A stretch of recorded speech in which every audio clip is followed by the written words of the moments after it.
സാധനം വാങ്ങി നേരിട്ട് പണം നൽകുന്ന ശീലം നമ്മൾ മറന്നു തുടങ്ങി. ഇന്ന് ഓൺലൈൻ പേയ്മെന്റുകളുടെ കാലമാണ്. ഒരു ചായ കുടിച്ചാലും QR കോഡ് സ്കാൻ ചെയ്താണ് പണം നൽകുന്നത്. എന്നാൽ വ്യാപാരികളുടെ പരാതി പണം കൃത്യമായി അക്കൗണ്ടിൽ എത്തുന്നില്ല എന്നാണ്. പണം നൽകുന്നതിലും തട്ടിപ്പ് നടക്കുന്നുവെന്ന് സാരം. മുൻകൂട്ടി സെറ്റ് ചെയ്തു വെച്ച മെസ്സേജുകൾ കാണിക്കുക, QR കോഡിൽ കൃത്രിമം കാണിക്കൽ, അങ്ങനെ പോകുന്നു തട്ടിപ്പുകൾ. എന്നാൽ ഇത്തരം തട്ടിപ്പുകളിൽ നിന്ന് രക്ഷ നേടാൻ വ്യാപാരികൾ ചില കാര്യങ്ങൾ ശ്രദ്ധിച്ചാൽ മതി. 1. സൗണ്ട് പോഡ് ഉപയോഗിക്കുക.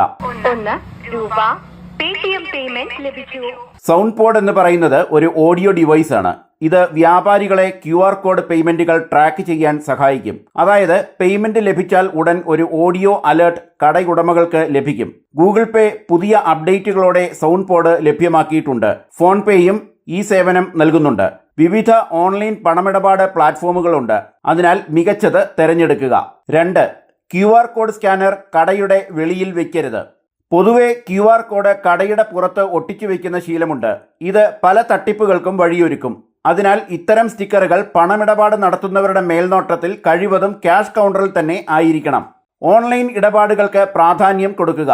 ഇത് ചെക്കൗട്ട് സമയം വലിയ രീതിയിൽ കുറയ്ക്കാൻ സഹായിക്കും. 3. പണം അക്കൗണ്ടിൽ വന്നോ എന്ന് ചെക്ക് ചെയ്യാം. ഉപഭോക്താവ് ഫോൺ ഉയർത്തി കാണിച്ചാലും അക്കൗണ്ടിൽ പണം വന്നെന്ന് ഉറപ്പാക്കേണ്ടത് കടയുടമയാണ്. അതേസമയം വ്യാപാരികൾ കടയിലേക്ക് ആവശ്യമായ സാധനങ്ങൾ വാങ്ങുന്നതിനും മറ്റുമായി UPIയിലൂടെയാകും പണം നൽകുക. UPI ഇടപാട് നടത്തുന്ന വ്യാപാരികൾ ഇത്തരം കാര്യങ്ങൾ ശ്രദ്ധിക്കണം. 4. പണം നൽകുമ്പോൾ അയക്കുന്ന വ്യക്തിയുടെ പ്രൊഫൈൽ പരിശോധിക്കുക, കൃത്യമാണെന്ന് ഉറപ്പുവരുത്തുക. പണം സ്വീകരിക്കുമ്പോൾ വ്യക്തിയുടെ UPI പിൻ നമ്പർ നൽകേണ്ടതില്ല. UPI പിൻ ആരുമായും പങ്കുവയ്ക്കരുത്. ഗുണഭോക്താവിൻ്റെ ഐഡന്റിറ്റി കൃത്യമായി പരിശോധിക്കുക. പരിചയമില്ലാത്ത വ്യക്തികളിൽ നിന്നുള്ള പേയ്മെന്റ് അഭ്യർത്ഥനകൾ സ്വീകരിക്കരുത്. 5. കൃത്യമായ ഇടവേളകളിൽ UPI പിൻ നമ്പർ മാറ്റുന്നത് ഉചിതമാണ്.